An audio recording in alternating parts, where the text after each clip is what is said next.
Settle in. I've got 4 stories for you tonight, all pulled directly from Reddit. True accounts from people who just needed somewhere to share. I was swiping through dating apps, my mind racing with curiosity, and that's when I saw her, a trans girl with a bright smile and piercing eyes that seemed to see right through me. I couldn't help but feel a spark of attraction, and before I knew it, we were messaging, laughing, and joking like we'd known each other for years. And then, we decided to meet up. I was nervous, but excited, and as soon as we were together, I knew that this was something different. The sex was incredible, pure and unadulterated, and for the first time in my life, I felt like I was being completely myself. But as the days went by, I found myself feeling confused, like my whole world had been turned upside down. I'd always thought of myself as straight, but now, I wasn't so sure, and that uncertainty was making me feel anxious, like I was walking on thin ice, waiting for the ground to give way beneath me. I mean, what did it mean to be attracted to a trans girl? Was I gay? Bi? Something else entirely? And do you know what she said next? I'm really into you, and I think we could have something special. My heart skipped a beat. I was furious with myself for not knowing how to react, for not knowing what I wanted. As I looked into her eyes, I saw a deep connection, a sense of understanding that I'd never experienced before. We talked for hours, sharing our fears, our hopes, and our dreams, and with every passing minute, I felt myself falling deeper and deeper into the unknown. I was devastated by the thought of potentially losing her, of not being able to reconcile my feelings with my identity. But at the same time, I was exhilarated, like I was standing on the edge of a cliff, staring out into a vast, uncharted landscape. And then, it hit me. I didn't have to have all the answers. I didn't have to define myself, or put a label on my feelings. I could just be, just exist in this moment, and see where it took me. It was a liberating thought, like a weight had been lifted off my shoulders, and as I looked at her, I knew that I wanted to explore this, to see where it would lead. We made plans to go out again, to get to know each other better, and as I walked away from our first meeting, I felt a sense of peace, like I'd finally found a piece of myself that I'd been searching for.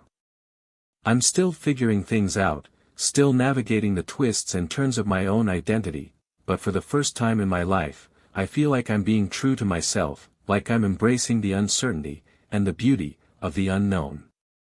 And as I look back on that first meeting, I realize that it was just the beginning of a journey of self-discovery, and growth, and one that I'm grateful to be on. Okay. Story number 2. And while you're listening, drop a comment. Who was right in that last one? I genuinely want to know what you think. I'm lying in bed, trying to convince myself that I'm just hearing things, but the moaning is unmistakable. It's coming from my nephew's phone, and it's getting louder. At first, I think it's just a video or something, but then I hear it again, and I realize with a sinking feeling that he's watching porn, in the same room as me. I'm shocked, I don't know what to do, I just lie there, frozen, as he continues to watch his videos, oblivious to my presence. As the days go by, it becomes a routine. He wakes up every morning, pulls out his phone, and starts watching porn. It's like he's trying to make sure I know what he's doing. I'm furious, I don't understand why he can't just take himself to the bathroom, or wait until I'm out of the room. I start playing YouTube videos loudly, trying to signal to him that I'm awake, that I can hear him, but he just doesn't care. He keeps on watching, and it's just so disgusting. I'm devastated, I feel like I'm walking on eggshells, trying not to make eye contact with him, trying not to think about what he's doing. I know I need to have a conversation with him, but the thought of it makes me uncomfortable. I don't know where to start, or how to bring it up. I'm torn between talking to him, and talking to my sister, but I know I need to try and address the issue with him first. But what if he just denies it, or tells me to mind my own business? And do you know what the worst part is? He knows I can hear him, he knows I'm awake, and he just doesn't care. It's like he's trying to assert some kind of control over the situation. I'm trying to be understanding. I know that he's going through puberty, and that this is a normal part of development, but, it's just so hard to accept, especially when it's happening right in front of me. I'm at a loss, I don't know what to do, I just feel so trapped. I know that in a couple of months, we'll be moving, and I'll have my own room, but until then, I'm stuck in this situation, trying to navigate my way through it. I'm trying to be patient, to wait it out, but it's hard, especially when I feel like I'm being disrespected, like my boundaries are being pushed. As I lie here, listening to him watch his videos, I realize that I need to take a deep breath, and try to approach the situation with empathy. I need to remember that he's just a teenager, trying to figure things out, and that this is just a phase. I'll try to have a conversation with him, to explain how I'm feeling, and to see if we can find a way to compromise. Maybe he can use headphones, or wait until I'm out of the room. It's not going to be easy, but I know I need to try, for my own sake, and for the sake of our relationship.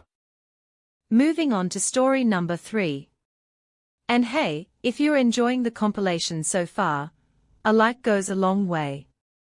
It helps other people find these stories too. Alright.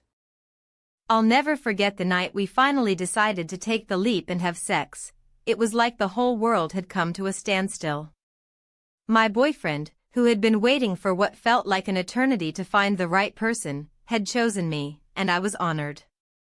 We had been dating for 6 months, and I could sense the anticipation building up inside him. I was expecting him to be furious with passion, to lose himself in the moment, but he didn't come.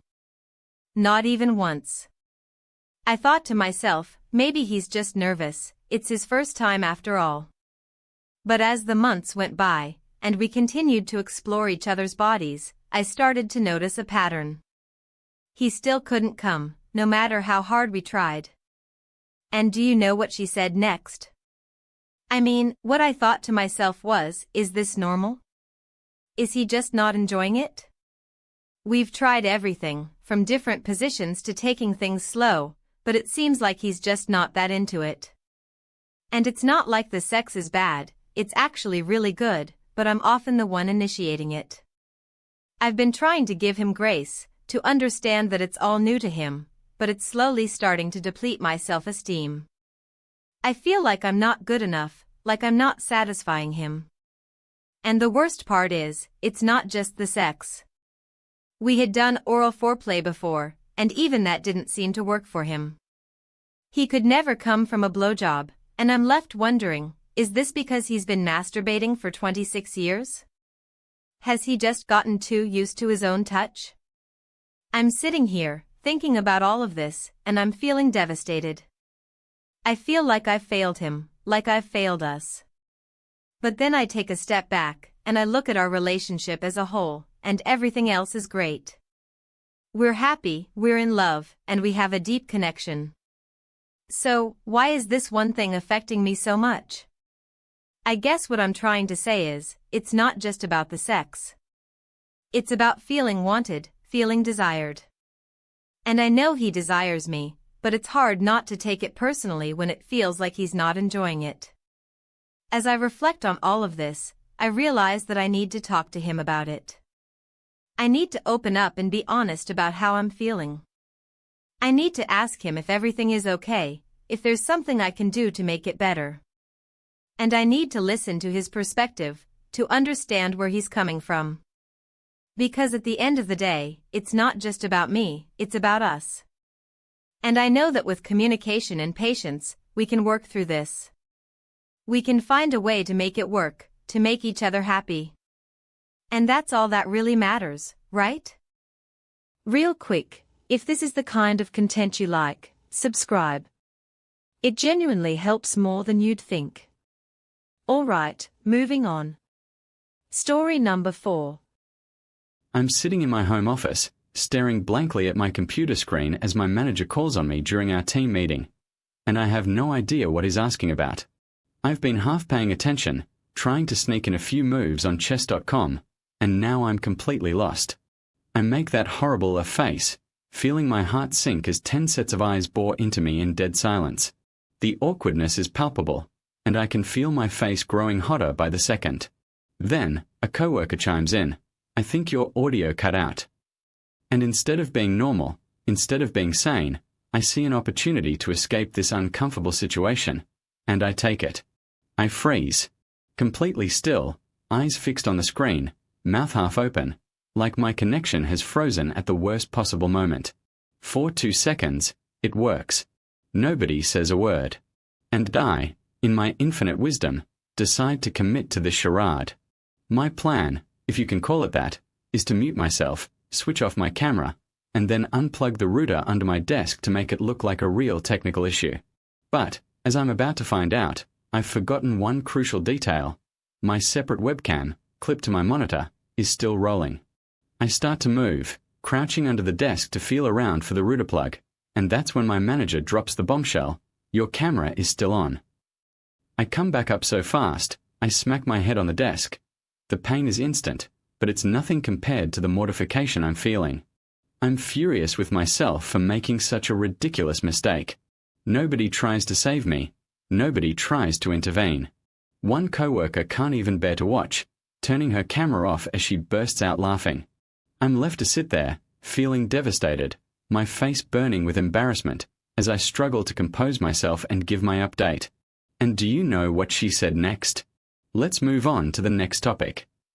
Like nothing had happened. Like I hadn't just made a complete fool of myself in front of my entire team. It's a moment of mercy, but it's also a harsh reminder that I need to get my act together. As I sit there, trying to process what just happened, I'm shocked at how quickly things escalated.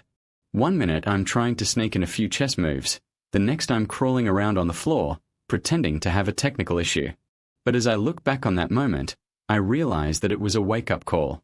It was a reminder that I need to be more present, more focused, and more honest with myself and others. I may have been caught off guard, but I'm not going to let it define me. I'm going to learn from my mistake, and I'm going to move forward, wiser and more humble. And as I close this chapter, I'm left with a sense of resolution, a sense of growth, and a newfound appreciation for the importance of being genuine, even in the most uncomfortable of situations. And there you have it.